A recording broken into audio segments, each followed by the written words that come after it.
ময়মনসিংহ নান্দাইলে বৈষম্য বিরোধী ছাত্র আন্দোলনে ক্ষতিগ্রস্ত পরিবারের মাঝে নগদ অর্থ বিতরণ অনুষ্ঠান অনুষ্ঠিত হয়েছে। ময়মনসিংহ প্রতিনিধি জানান, বৃহস্পতিবার দুপুরে উপজেলা পরিষদ হলরুমে এই অনুষ্ঠান অনুষ্ঠিত হয়। ময়মনসিংহে জেলা প্রশাসকের এই অনুষ্ঠানে প্লাস্টিকের পানির বোতলের জায়গায় কাচের জগ গ্লাস ব্যবহার করার দৃশ্য দেখা গেছে। এর আগে সকল অনুষ্ঠানে প্লাস্টিকের বোতলে পানি দিয়ে আপ্যায়ন করা হতো। জেলা প্রশাসক পরিবেশ রক্ষায় প্লাস্টিক বর্জন করে কাচের পাত্র ব্যবহার করায় উপস্থিত সুধীজনদের প্রশংসা কুড়িয়েছেন। উল্লেখ্য, 1 জুলাই থেকে 5 আগস্ট পর্যন্ত সারা দেশে পুলিশের গুলিতে বহু মানুষ মারা গেছে।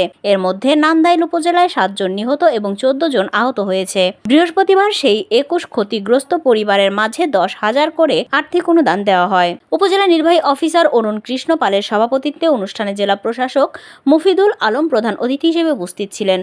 অনুষ্ঠানে বক্তব্য রাখেন ছাত্র আন্দোলনের সমন্বয়ক তানজিম শাহরিয়ার ঝন্টু, জামায়াতের আমির শামসুদ্দিন মিয়া, উপজেলা যুবদলের সাবেক সাধারণ সম্পাদক পল্লব রায়, ময়মনসিংহ উত্তর জেলা বিএনপির আহ্বায়ক কমিটির সদস্য রফিকুজ্জামান ভুইয়া মনির, মাসুম খান, জ্যেষ্ঠ সাংবাদিক এনামুল হক বাবুল, আলম ফরাজি সহ অন্যান্যরা।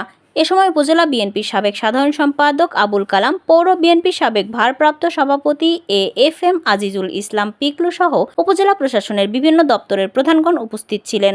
অনুদান বিতরণ অনুষ্ঠানে জেলা প্রশাসক মফিদুল আলম বলেন, নান্দাইলে যারা শহীদ হয়েছেন সর্বোপরি তাদের পাশে থাকবেন তিনি। উপজেলা প্রশাসনকে সকল প্রকার সামাজিক নিরাপত্তা কর্মসূচিতে শহীদ ও আহত পরিবারকে সম্পৃক্ত করার জন্যও বলেন তিনি।